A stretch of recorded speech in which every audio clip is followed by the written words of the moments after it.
Kato uliriza seno kuwandika wano wow. So nga ekitambuza abekisi bemwagala okubeera nti bagira babeera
tubadde tubikola ki tubadde tubitwala Kimanje Tom ndi musomesa sooka okwetonda ku nsonga zino nti esimu yange yatuukibwako documents ezikwata ku UNEB naye nga we tuli basomesa okuva ku ttaamu 1 paka wetumalirako omwaka tuba tusharinga revision papers n'abasomesa ab'enjawulo mu Uganda mwonna kati mwabo abamu ku mikwano gyange mwe muli abaweereza olumu ku lupapula olwa UNEB naye saalukozesa naye nga lwatuka ku ssimu yange naye nga amateeka bwe galagira nti tolina kukola ki kukozesa document za UNEB not until nga bana bamaze okukola PLE. So y'ensonga eyo era nsaba okwetonda nti sijja kuddamu kukkiriza bintu bya UNEB kujja ku ssimu yange era mu kaseera ka PLE nja kujjanko WhatsApp zange zonna okusharinga papers ku komeri nga UNEB tannaba ne UNEB waaba atuuse nja kujjanko WhatsApp. So neetonda ku lwekyo ekyaliwo era nsuubiza sijja kukiddamu amagezi genja okukozesa kwe kujjanko WhatsApp zange neme kuba nti abasomesa babako bye bampeereza. Amannya yenze Katamba Richard nga ndi musomesa nsomesa somo lya Lungereza nsomesa ku social parents ntuuse okwetonda kwange olw'ensonga nti ebyogerebwa nti nafuna olupapula lwa UNEB ku WhatsApp yange byandiba ebituufu yadde olupapula nalufuna naye saafuna mukisa gulukakasa nti ddala lwaki lwa UNEB kubanga tujje tufuna empapula bulijjo ze tukozesa mu revision kale nalwo lwajjako mu kaseera keeko kensuubira nti olupapula lwa UNEB lwali lusomoddwa naye nga saasobola kufuna mukisa gulukakasa kuba ennaku zonna ze mmaze mu nkomyo sifunanga mukisa gukompeyaringa ebyo bye nafuna n'olupapula lwa UNEB okulaba oba ddala bituufu. Njagala okwetonda olw'ensonga nti ensobi eyinza okuba nga ddala kituufu yabaawo naye kyensinga okwekakasa nti ebintu bino okubyewala kyenyina okukola si kinene nnyo.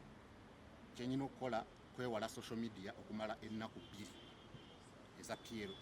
Ekintu kyenkakasa nti nsobola okukikola nze ku lwange nga tewali nannyambyeko era kyensuubiza aba UNEB nsaba munsonyiwe era nga newo mpeereza obweyamo nti mu nnaku za PLE amasimu gange gonna aga WhatsApp ne direct lines gajja kubanga gali off okwewala ebintu ebyo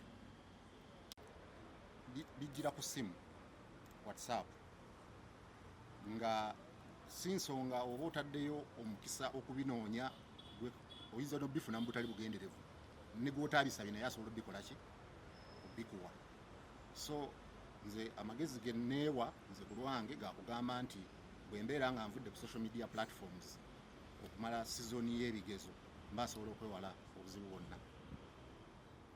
Nze Ronald Tumuhimbise nga nsomesa ssomo ly'Olungereza. Nsooka okwetonda olwa mistake gye nakola okuleka whatsapp yange ng'eri active mu budde obwa PLE kubanga kye nali sisuubira ate kye kyatuuka. Nafuna okusoomoozebwa nti ku lunaku abaana lwe bakolerako saayansi nafuna olupapulo olwo naye saalina interest naye mu byonna era saalukozesa. Nsomesa Lungereza nga bwe ŋŋambye era nga mbeera Masaka.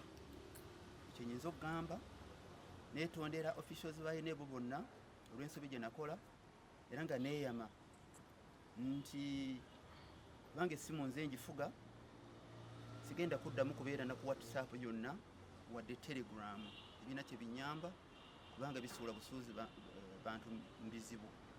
Olw'ensonga nti tubeera n'emikwano mingi ku WhatsApp, Telegram, kati buli omu wa ddembe okusindika kyayagala. Oyinza n'okwesanga nti oli mulimi kikusanze mu nnimiro nga tolina musango. So neetonda olw'ekyo sijja kuddamu kukikola, nsaba kunsonyiwa. In CID, they found me. I was taking my breakfast with a phone, confiscated it. Then he forced me to show him the WhatsApp app. Then on opening it, he saw the paper that they had sent.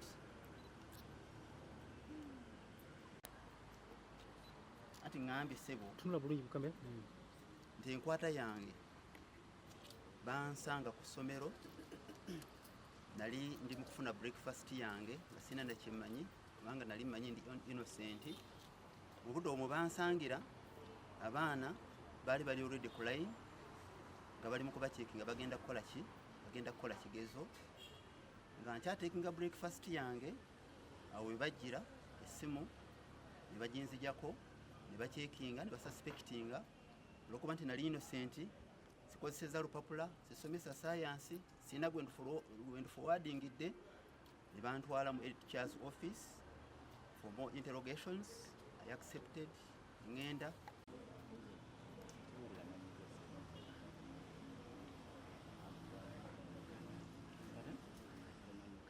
Oh, it's okay.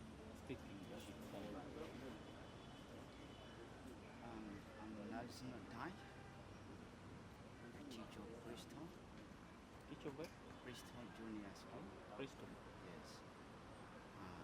I'm sorry to UNEB officers and the UNEB system unit for having done a linkage papers or malpractice examinations. It was not my intent. I was arrested through a friend and by one of the intelligence officers who came and they found me. They did not find me with a smartphone, but they found me with a smartphone and they said that I was engaged into examination malpractice. So I'm sorry for that act. So they didn't find you with a phone, and how did they get to know that you had? I was arrested through a friend. Materials eza UNEB ezasangibwa mu ssimu zaffe tetufunanga mukisa kukakasa oba zezo zennyini ezipapula abaana ze baakola, naye bisangibwa nga zezo neetonda era nga we nabagambye nti nja kubeera nga nzijjako all of my social media platforms mu nnaku za PLE. Neme kuddamu ate kurecevinga mpapula ezo okuva mu mikwano. Crystal. And Paul, who directed these people to me, I forwarded to him the mass paper, which I'm not sure whether it's correct or no. So for him, he's not arrested. Paul is also arrested. He's inside.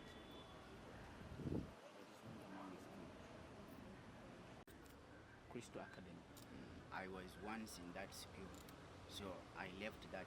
I'm now a chapati maker.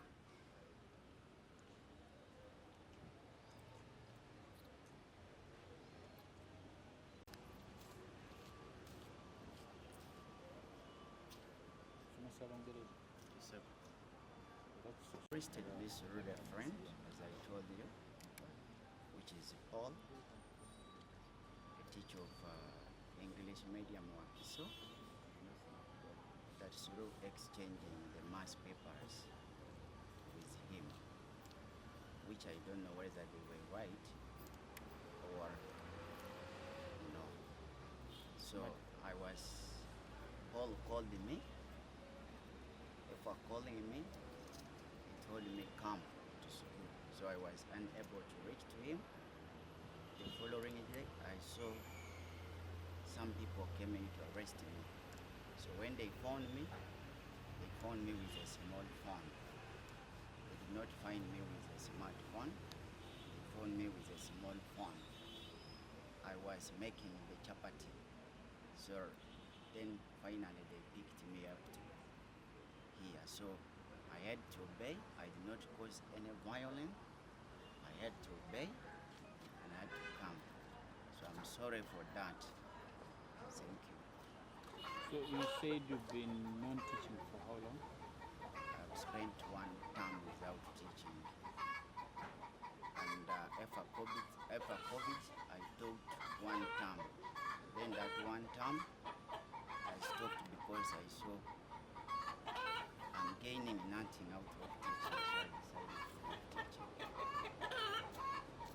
You say they did not get your phone, They didn't get me with a phone, they got me with a small phone. but they get The small phone, the big one.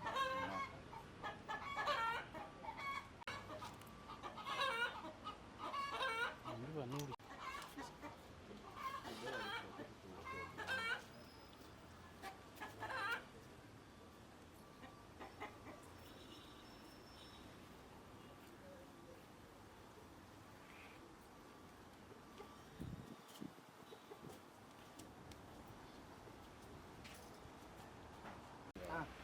era kati kyobumanya nti kati embeera eri kwekyo kati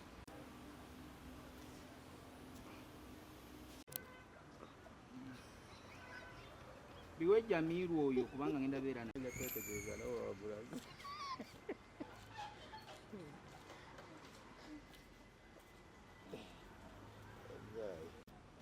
Wanji? Njijja kati nva wano ku poliisi. Njijja. Simbo. 07.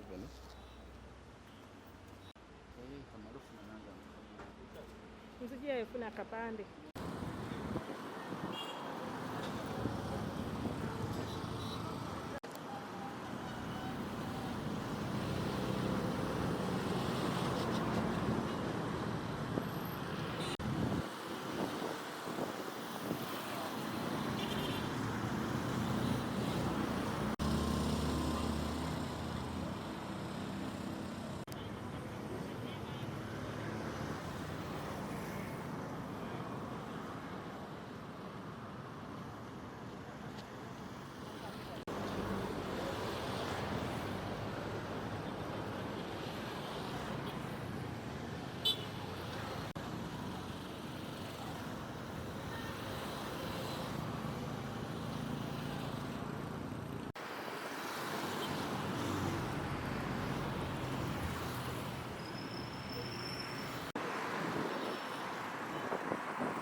zirowooza namu ndabira ddala zirina kuba ssente nnyingi.